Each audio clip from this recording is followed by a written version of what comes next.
Welcome to the Slop Temple. We pray this video helps. In this video, I will explain how to open your VW Atlas with the key.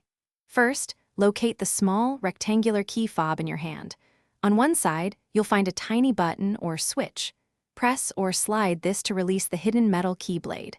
Now, look at your driver's side door handle. There's a small slot or cover on the underside or side of the handle. Gently insert the metal key blade into this slot and pry the cover off. Once the cover is removed, you'll see the keyhole. Insert the metal key blade fully into the keyhole and turn it clockwise to unlock the driver's door. The vehicle's alarm might sound for a few moments when you open the door, which is completely normal. To silence it, simply get inside and place your entire key fob into the designated slot in the dashboard or near the steering column. With the key fob in its slot, the car's system will recognize it, even if the fob's internal battery is completely dead. Now, firmly press down on the brake pedal with your foot. Then, push the engine start button as you normally would.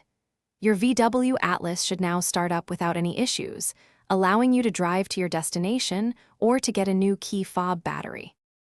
To avoid this situation in the future, it's a good idea to replace your key fob battery every 2 to 3 years or whenever you see a low battery warning on your dashboard. Keeping a spare battery on hand is also a smart move.